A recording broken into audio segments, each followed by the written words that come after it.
inside Thomas. Stolen by Caldwell Pope.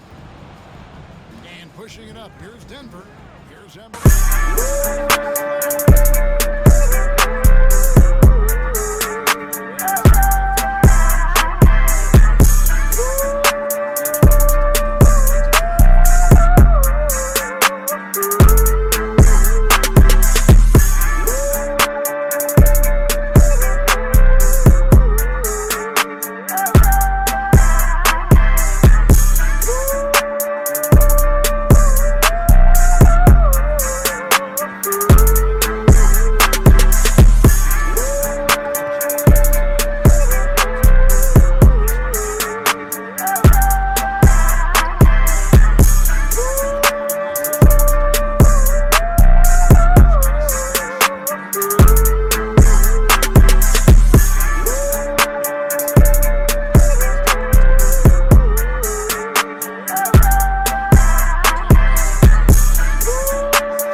Go. You did it, bud.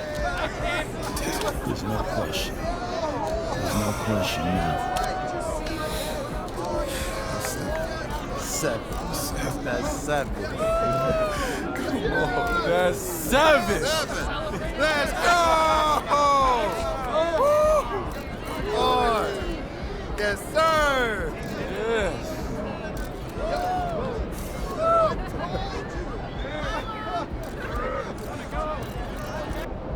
The champ is here, baby.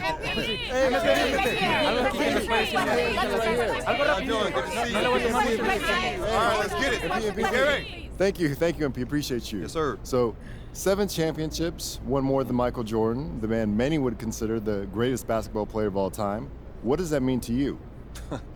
Man, that's a good question. This is something me and my dad, talked about since I was a little kid. And as I've said before, you already know, 7 has always been the goal. And now that I'm actually here, man, it's hard to believe. All right, who's next? Lisa, what you got? So, am I hearing you right that you are saying you are the greatest of all time? Listen, I know everybody's gonna have a different opinion on that, and everybody has a different definition of what great means to them. But as far as I'm concerned, yes, ma'am, I am the greatest to ever do it. Sale, gracias. ¿Qué les dices a los que dicen que no eres el mejor de todo el tiempo? Gracias, appreciate you. What do you say to those who say you're not the greatest of all time? That doesn't bother me. I'm not one to check socials and all that, and I get why someone would say it's MJ or LeBron or someone on that level. But I know deep down that I've got the most talent, the best work ethic, and the best competitive spirit of anyone to ever play this game. And listen, those guys would probably say the same thing about themselves if you asked them. It's that kind of confidence is what it takes to be an all-time great, and that's what I am. I am an all-time great. Let me be clear, my boy is the GOAT. That's greatest of all time. Yes, sir. Gary, what you got? This is actually for Prince. So, MP's got 7 championships. How many more do you think he can get? How many more does he want? Not 8, not 9, not 10, not 11. Listen. Going. We're going to talk about it tonight, and we'll let y'all know next time. All right, appreciate your time. Good night. No se puede decir. Good night. Por favor, una pregunta más. ¿Y sí? Every basketball fan around the world knows the legend of MP. Son of Prince, grandson of Truck, fearless competitor, tireless worker, winner. And while the seeds of all of this were planted long before I met him, the MP that I met was, in many ways, still a child.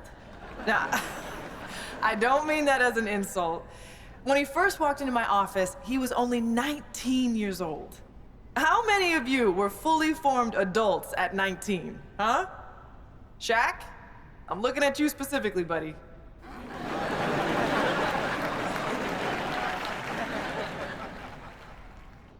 Now, what do I mean when I say he was a child? Well, for one thing, he had a child's enthusiasm for the game.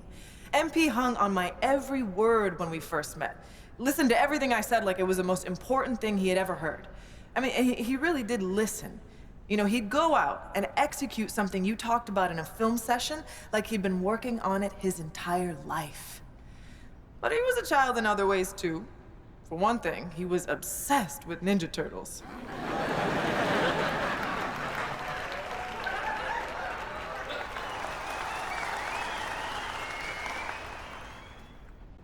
I'm serious. He had the figurines and everything. He said they'd be worth a lot of money one day, but I'm pretty sure he played with them when no one was watching.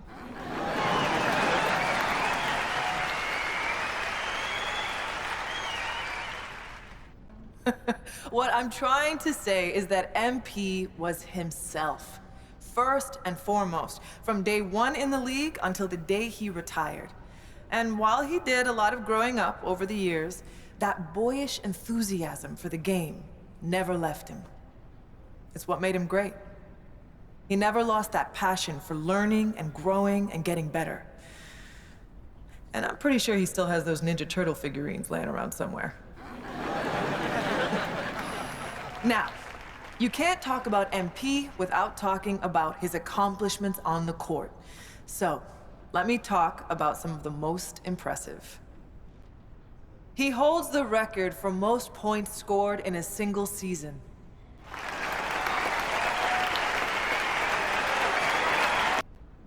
That's right. He scored more points in a single year than Wilt. More than MJ, more than LeBron, more than whoever your favorite's favorite is. MP was that dude. He holds the record for assists in a single season.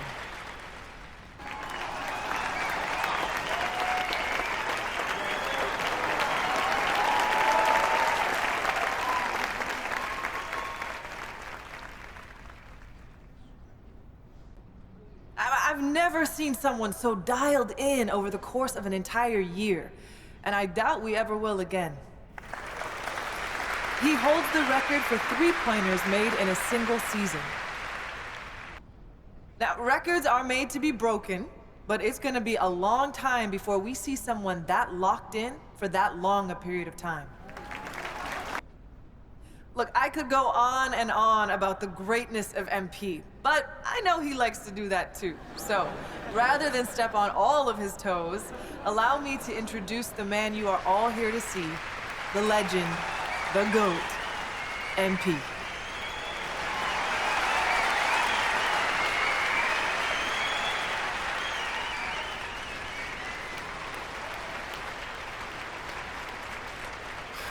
Thank you so much.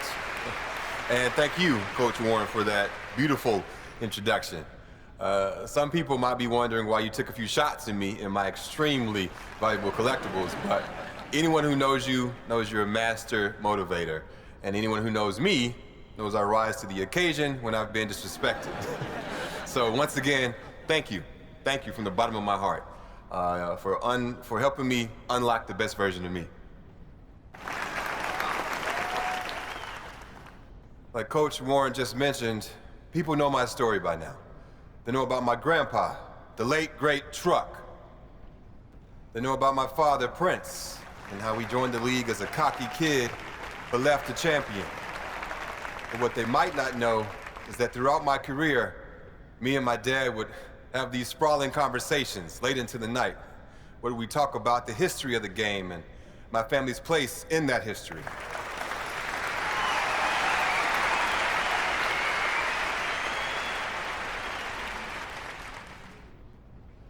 One of my favorite memories from those conversations was the time my dad told me the story of my grandpa's first NBA game. My grandpa didn't have the advantages I had growing up. He was raised in the inner city by a blue-collar father and a stay-at-home mom. There were times when they struggled to put food on the table, but he never complained. He never asked, why me? He just put his head down and got to work. He could have taken the easy way out and did things he wasn't supposed to make a quick buck. But my grandpa, he wasn't built like that. He had love in his heart, and he wanted to make his parents proud. Now, don't get me wrong. If you mess with him or someone he loved, hey, well, trust me, you didn't want to do that. When it came time to fight for what was right, he never backed down. And that's the kind of ball player he was. He didn't have the most skill, but he had the most heart. He fought for a spot in the NBA like his life depended on it. Through sheer force of will, he got drafted by the Celtics in the 3rd round. He was sent to a minor league team to start his career, but he stayed ready. And it's a good thing that he did, because he only had 24 hours from the time he was called up to the time he had to guard Magic Johnson. And what did he do? He shut him down when everyone expected him to fall on his face. Nah, my grandpa, he rose to the occasion. I'll never forget the pride I saw on my father's face when he told me that story. He knew that if it wasn't for my grandpa's fierceness, loyalty, and unwavering belief in himself, neither of us would be where we are today. I love you, Grandpa. Thanks for everything.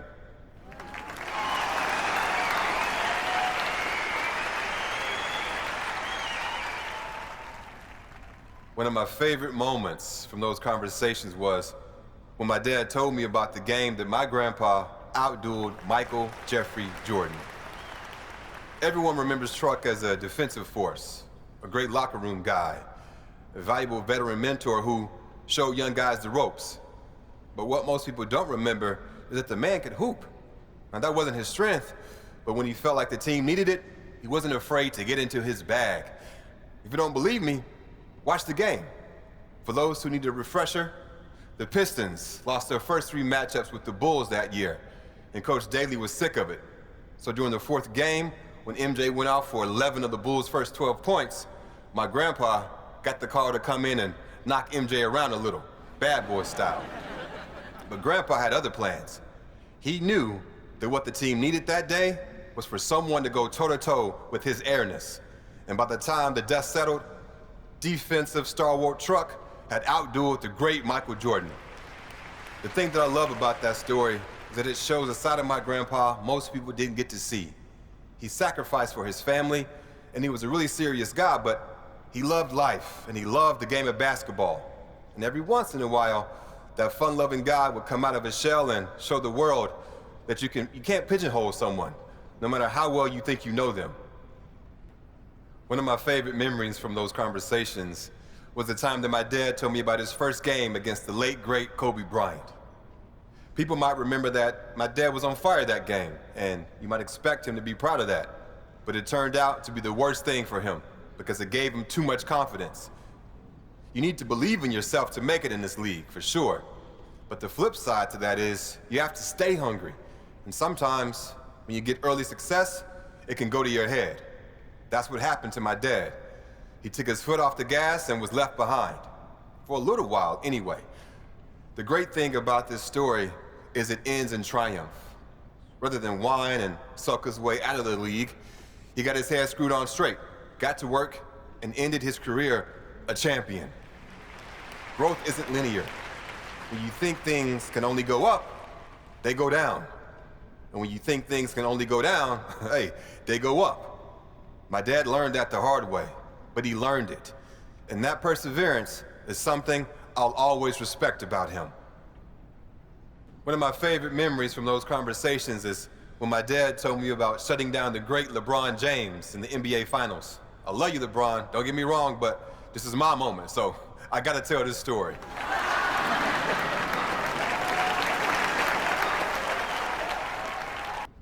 That's not always easy for someone like him. My dad could hoop. He had everything in his bag. But the proudest moment of his career was Game 4 of the Finals, when he used every last ounce of energy he had to shut down the greatest player on the planet. And again, I'm sorry, LeBron, but he held King James to under 10 points. Do you understand how wild that is in that moment? Lots of people still think he's some brash kid with no respect for the game.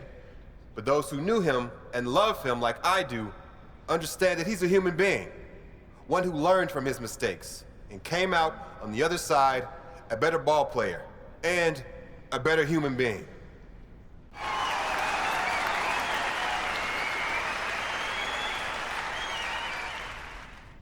My family paved the way for me, and I had every advantage growing up. But once I got to the NBA, they couldn't play the games for me. And as a lot of you remember, my first game was the most hyped debut since LeBron James. All eyes were on me, and everyone expected me to be spectacular. So what did I do? I killed it, obviously. I'm sure you guys remember.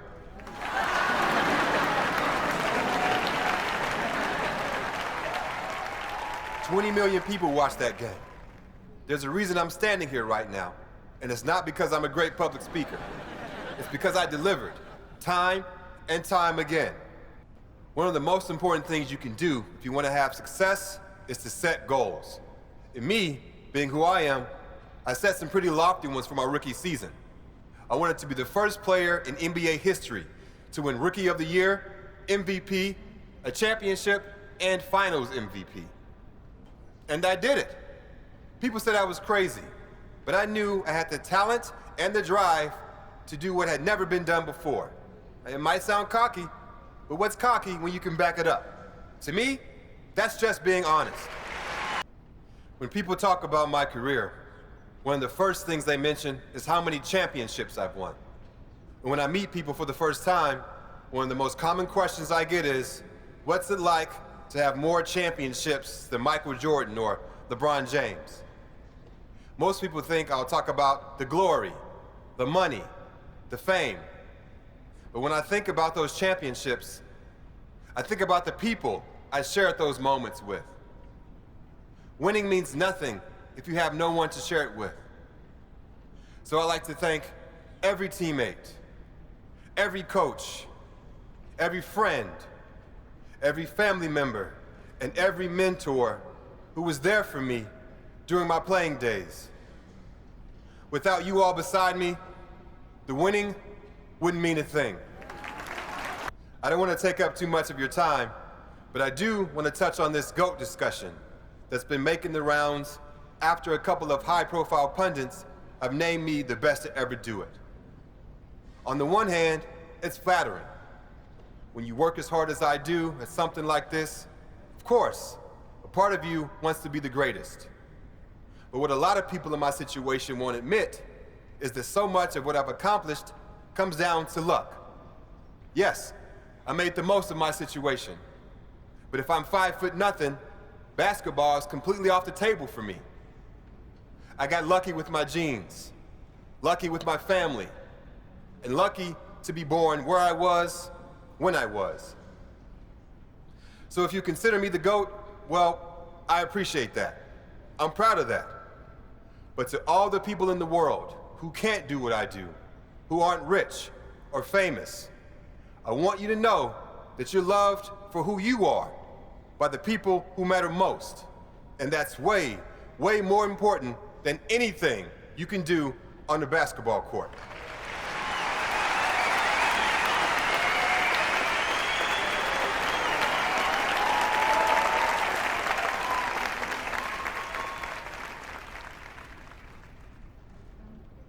I love you all. I appreciate you all. And I thank you. Thank you for your time.